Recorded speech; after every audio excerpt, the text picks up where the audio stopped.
Oh, oh, oh, oh, oh.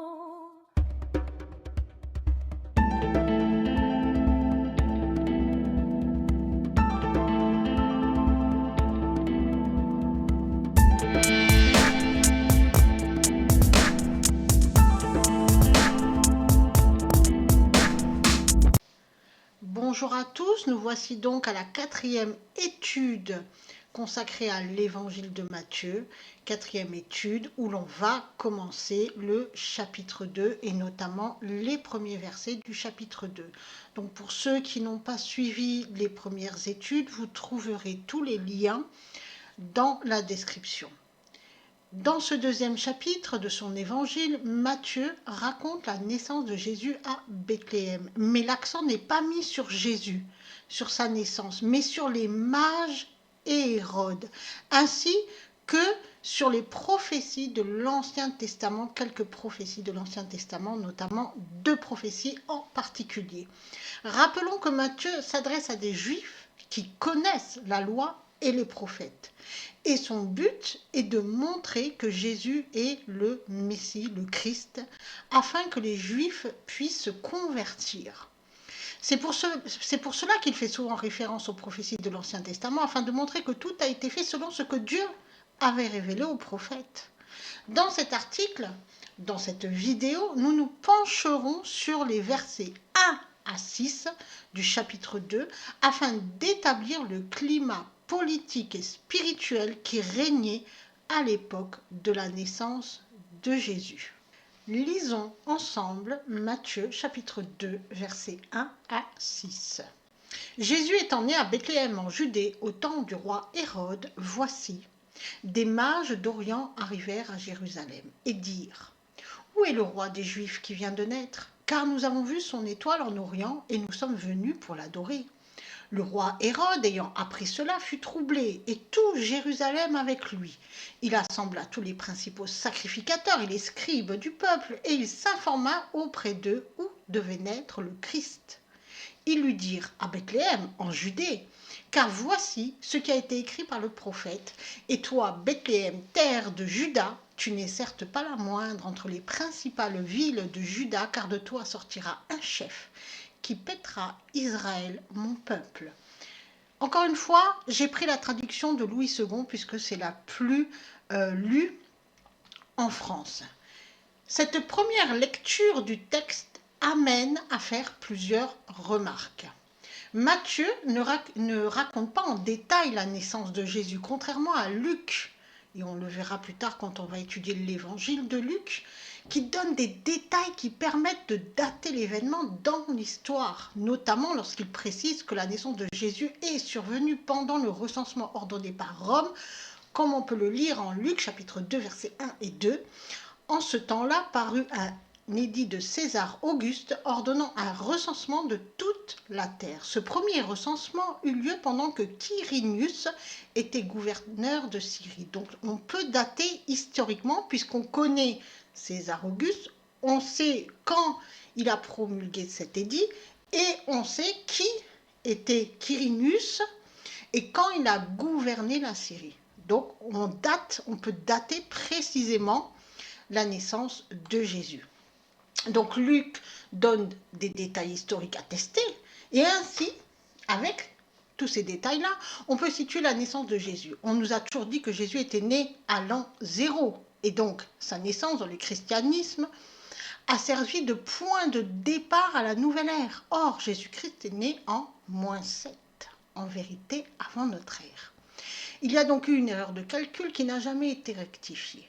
Donc, cette erreur de comptage réalisée par les historiens de l'époque est comme un clin d'œil de Dieu, déjà par le chiffre 7, mais aussi par le fait que Jésus est le seul à être né sur terre avant lui-même.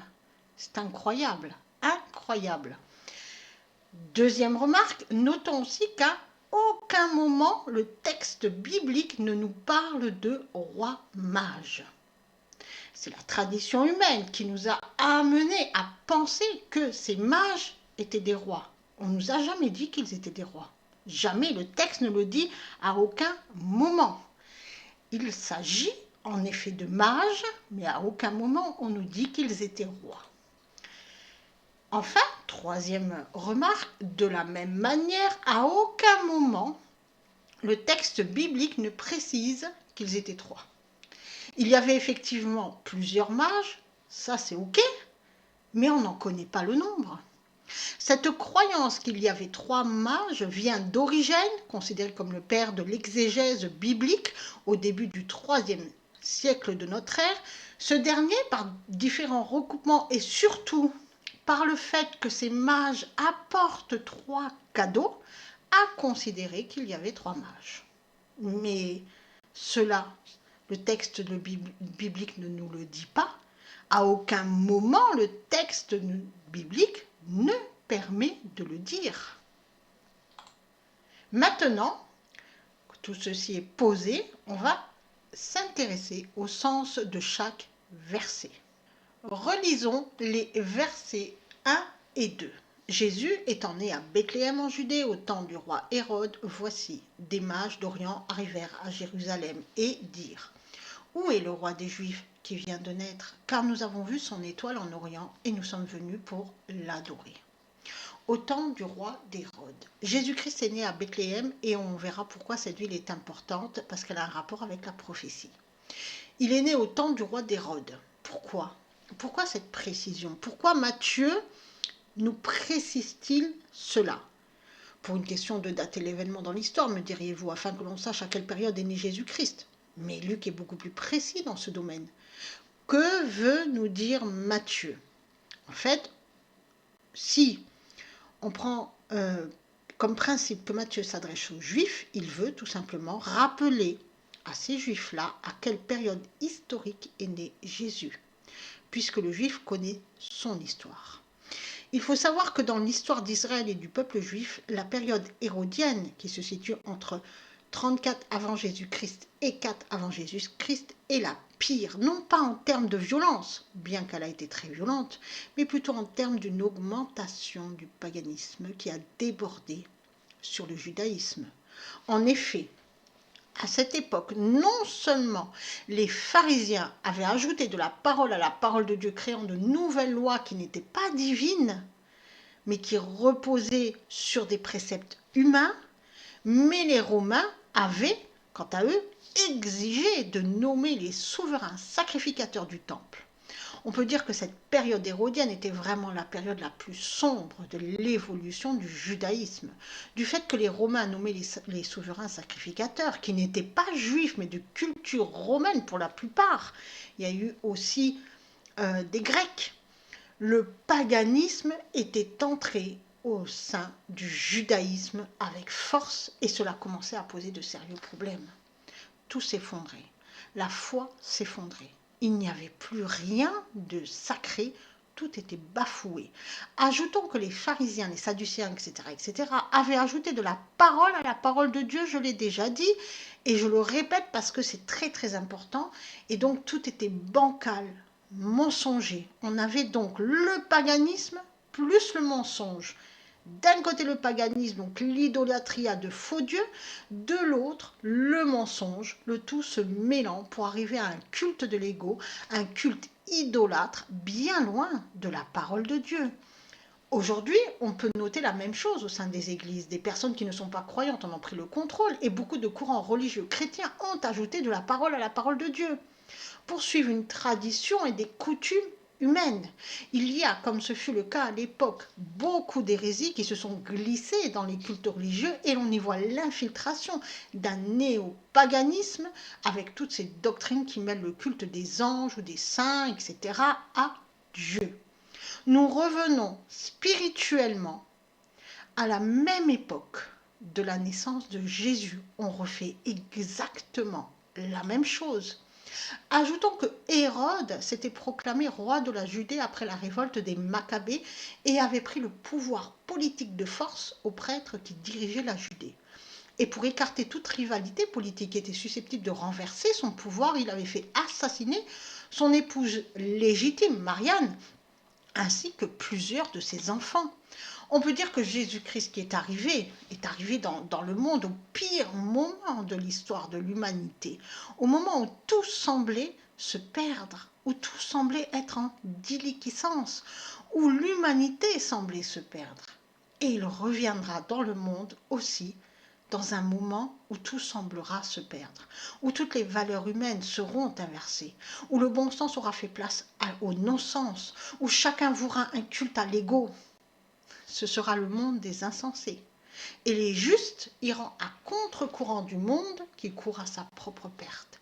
Jésus-Christ arrivera pour les délivrer à l'ouverture du 5e sceau décrit par le livre de l'Apocalypse. Et si on regarde bien les événements mondiaux qui se réalisent, on voit bien que ce monde est un monde d'insensés. Continuons donc avec les mages d'Orient. Ces mages, dont on ne connaît pas le nom, je le répète, viennent d'Orient, c'est-à-dire de l'Est.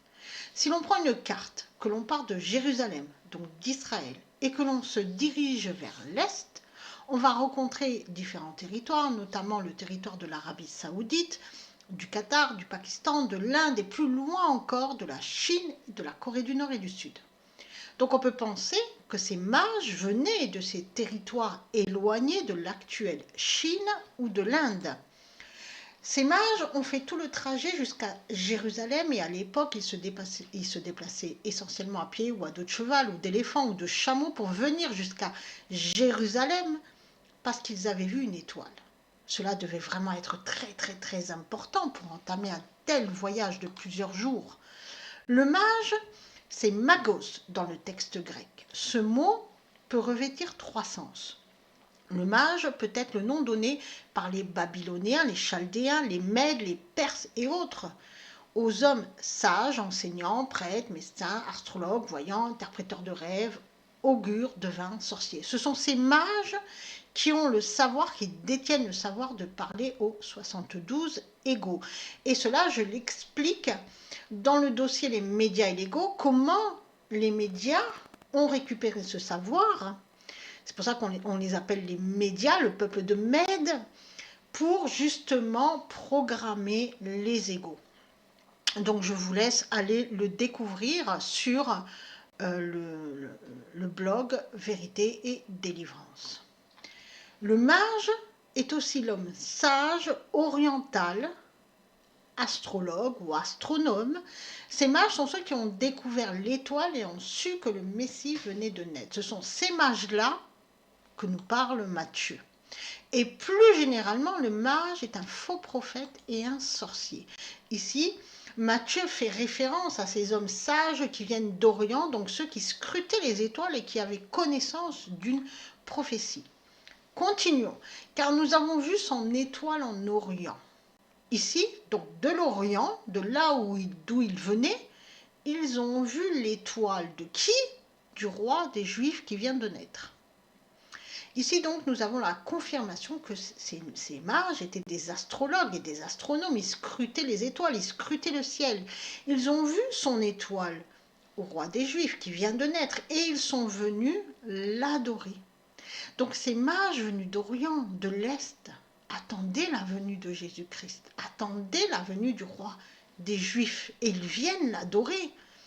Et il existe en effet des écrits très anciens qui viennent de Chine et qui racontent l'histoire de la révélation de Dieu qui s'adresse aux mages, à ceux qui ont la connaissance de l'astronomie, mais aussi des sciences. Et dans ces textes-là, et qui sont vraiment très très anciens, il est écrit que Dieu enverra son Fils et que les mages sauront quand et où ce Fils naîtra, car une étoile les guidera jusqu'à lui.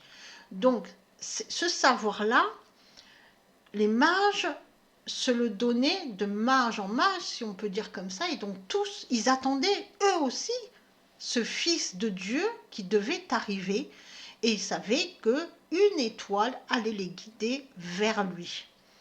Et le plus extraordinaire dans tout cela, c'est que Johannes Kepler, qui était un astronome et un physicien allemand, à qui on doit les lois de Kepler, qui sont des relations mathématiques qui permettent de calculer la trajectoire des planètes sur leur orbite, avait découvert que les étoiles s'étaient alignées par 3 fois à la période correspondant à la naissance de Jésus, début avril de l'an -7, ce qui concorde parfaitement au récit que Luc donnera de la naissance de Jésus-Christ. Cette date de naissance de Jésus-Christ, qui a été tardivement reconnue dans le christianisme et imposée aux croyants comme le 25 décembre, a été faite pour correspondre à une fête païenne. Pour les païens, il s'agissait de fêter le solstice d'hiver, appelé naissance du soleil. C'est là qu'est arrivé le mot natal, natalité. C'est le moment où les jours recommencent à s'allonger et donc cela est le signal de la reprise de la vie. C'était une coutume très populaire que de fêter ce solstice, coutume qui a été reprise par l'Église de Rome. Voici un exemple de l'ajout de la parole, donc une coutume humaine, à la parole de Dieu.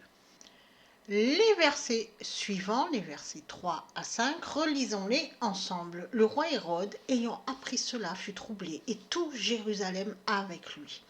Il assembla tous les principaux sacrificateurs et les scribes du peuple, et il s'informa auprès d'eux où devait naître le Christ.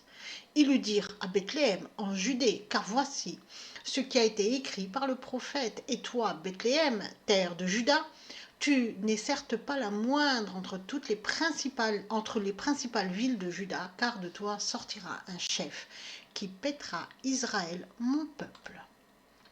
Fut troublé, en grec dans le texte, c'est étarakté, un peu compliqué à prononcer. Il s'agit de la conjugaison à la troisième personne de l'aoriste et au passé du verbe tarasso, qui signifie agiter, troubler une chose en la remuant, causer à quelqu'un une commotion interne, emporter sa tranquillité d'esprit, déranger sa sérénité, inquiéter, enlever le repos, troubler, bouleverser, rendre anxieux ou déprimé. Comme le verbe est conjugué à l'aoriste, il n'y a aucune notion de temps, aucune notion de durée ou de résultat. Et comme le verbe est au passif, il n'y a pas de notion d'augmentation. C'est-à-dire que la venue du mage a troublé la tranquillité d'esprit de Hérode. Il a rendu anxieux, lui a enlevé le repos, l'a terrassé, littéralement. Donc là, il était vraiment au plus bas. Lui qui croyait être tranquille sur son trône, qui pensait avoir éliminé tous ses concurrents susceptibles de monter sur le trône à sa place, voici que les mages lui annoncent la naissance du roi des Juifs. Et pourquoi Jérusalem fut-elle troublée ? Tous les Juifs attendaient le Messie, la naissance du Fils de Dieu, car tous savaient que le Messie allait les sauver. Les sauver de quoi ? Beaucoup pensaient qu'il allait les sauver de l'envahisseur romain. Oui, ils n'avaient pas trop compris. C'est pour cela que tout Jérusalem fut troublé. La prophétie allait-elle se réaliser ? Le Fils de Dieu allait-il enfin arriver sur terre ? Et il allait arriver où ? À Bethléem en Judée. Quel est ce prophète cité par Matthieu ? Il s'agit de Michée. Et nous pouvons lire la prophétie en Michée, chapitre 1, verset 1.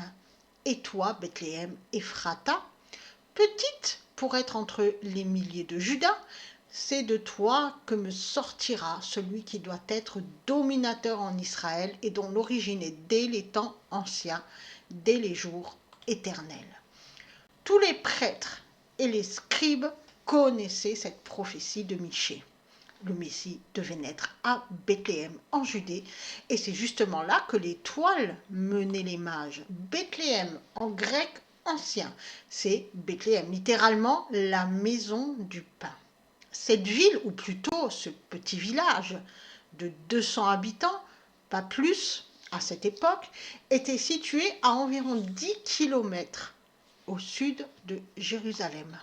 En hébreu, Bethléem Ephrata, c'est Beit Le'Afra. C'est un mot composé de deux mots.